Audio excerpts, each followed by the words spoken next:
அதுதான் சாஸ்திரங்கள்லாம் சொல்றது, வேதம் அத்தியனம் பண்ணினா ஆகார நியமம் அவசியம். வேதோக்த ஆசீர்வாதம்னா என்ன? வேதத்துல சொல்லப்பட்ட ஆசீர்வாதம். என்ன வேதம் சொன்னது? இவ்வளவு பாபம் பண்ணிருக்கவே நரகத்துல போய் கஷ்டப்பட போறமேங்கிற பயம் வந்து. பாம்பு சட்டைய உரிக்கிற மாதிரி நம்முடைய பாபங்கள் கழண்டு போயிடும். உங்க பாபங்கள்லாம் நிவர்த்தி ஆயிடுத்துன்னு அவன் சொல்லிட்டான்னா பாபம் போயிடும்.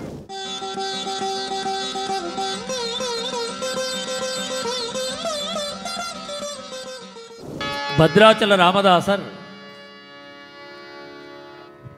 ஜெயில் தண்டனை அனுபவிச்சுண்டு 12 வருஷம் இருந்தார். 13வது வருஷம்தான் சுவாமி வந்து அவரை விடுவிக்கிறார். அந்த ஜெயிலில் இருந்த 12 வருஷமும் அவருக்கு என்ன ஆகாரம் அப்படின்னா, அரைப்படி அரிசி, அரைப்படி உப்பு, பக்குவம் பண்ணாத அரிசி.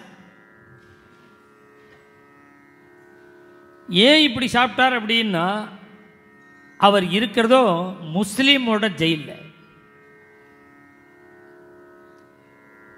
ஜெயில் தண்டனை அனுபவிச்சாலும் ஆகார நியமமா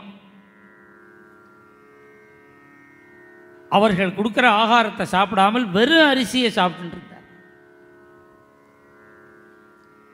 இந்த ஆகார நியமம் ஏன்? அதுக்குதான் சாஸ்திரங்கள்லாம் சொல்றது, வேதம் அத்தியனம் பண்ணினா ஆகார நியமம் அவசியம். பத்ராச்சல ராமதாசர் பூர்ணமா வேதம் அத்தியனம் பண்ணினவர், சாஸ்திரங்கள்லாம் வாசிச்சவர். அந்த வாக்கு நியமம், ஆகார நியமம். சதமானம் பவதி சதாயு புருஷ சதேந்திரியா ஆயுஷ்யேவேந்திரியே. ஒரு நமஸ்காரம் பண்ணினா ஆசீர்வாதம் பண்ணணும். முன்னெல்லாம் லெட்டரில் எழுதுவா வேதோக்த ஆசீர்வாதம்னு. முன்னெல்லாம் லெட்டரில் எழுதுவா. வேதோக்த ஆசீர்வாதம்னா என்ன? வேதத்தில் சொல்லப்பட்ட ஆசீர்வாதம். என்ன வேதம் சொன்னது? நமஸ்காரம் பண்ணவாளுக்கு 100 வயசு சௌக்கியமாக இருக்கு, சதமானம் பவதி. இதான் வேதோக்த ஆசீர்வாதம்.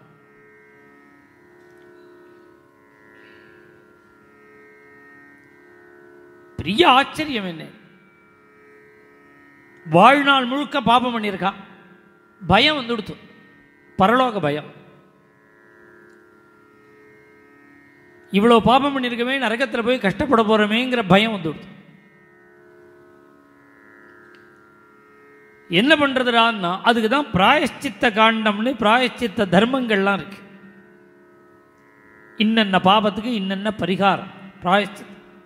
அதை பண்ணினுட்டா நரக யாத்தனை கிடையாது, பாபம் நிவர்த்தி ஆயிடும். வயசாயிடுத்து, அந்த பாபத்துக்கு உள்ள பிராயச்சித்தங்கள் பண்ணுறதுக்குள்ள முடியாது, அந்த வயசாகிடுது. அப்புறம் என்ன பண்ணுறதுன்னா, ஒன்றும் பண்ண வேண்டாம், 10 நாள் தொடர்ந்து கார்த்தால எழுந்துண்டு ஸ்நானம் பண்ணி ஆச்சாரத்தோடு கூட மடியாக கார்த்தால 8:30 மணிக்கு ஆரம்பித்து சஹஸ்ராவர்த்தி காயத்ரி ஜபம் பண்ண 5ஆக பிரித்து அந்த கடைசி பாதம் யோன பிரச்சோதயாத்துன்னு முடிச்சுட்டு கொஞ்சம் கேப்பு கொடுக்கணும். கேப்பு கொடுக்காம யோன பிரச்சோதயாது ஓம்னு ஆரம்பிச்சுட்டா ஜபம் பண்ணுறவனையே அடிக்குமா. அது அந்த கடைசியும் ஆரம்பத்தையும் சேர்க்கக்கூடாது, ஒரு சின்ன கேப்பு கொடுக்கணும். இப்படி காயத்ரியை 5ஆக பிரித்து மன ஒருமைப்பாடோடு கூட 10 நாள் சஹஸ்ராவர்த்தி காயத்ரி ஜபம் பண்ணினா பாம்பு சட்டையை உரிக்கிற மாதிரி நம்முடைய பாபங்கள் கழண்டு போயிடும். எத்தனை பாபம் பண்ணியிருந்தாலும் சரி, 10 நாள் சஹஸ்ராவர்த்தி விடாமல் தொடர்ந்து பண்ணணும். கார்த்தால 8:30 மணிக்கு தான் பண்ணணும். அதுவும் அசக்தமாக இருக்குது, பண்ண முடியல. 1.5 மணி நேரம் உட்கார முடியல. கடைசிபட்சம் என்ன, ரிஷிகள் சொல்கிறான், தர்மசாஸ்திரத்தில் ரிஷிகள் சொல்கிறா, இது மாதிரி முமூர்ஷுவாக இருக்கான், பாபம் பண்ணியாச்சு, பிராயச்சித்தங்கள் பண்ணிக்க அவகாசம் இல்லை, 10 நாள் சஹஸ்ராவர்த்தி காயத்ரி ஜபம் பண்ணுறதுக்கும் முடியல, பயமாக இருக்குது, என்ன பண்ணுறதுன்னா கடைசி வழி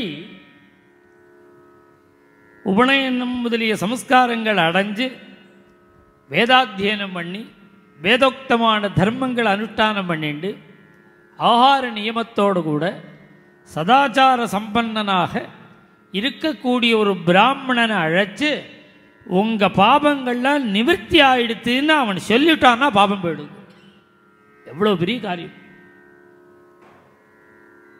அவன் 5 மாதம் பிராயச்சித்தம் பண்ணி அவனும் பண்ணின பாபத்துக்கு, இல்லை 10 நாள் காயத்ரி ஜபம் பண்ணினா போகும், அதுக்கும் முடியாட்டா ஒரு சத்பிராமண வாயினால உன்னுடைய பாபங்கள் நிவர்த்தி ஆயிடுச்சு அப்படின்னு சொல்லிவிட்டா போருமா, பாபம் முழுக்க போயிடுங்கிற.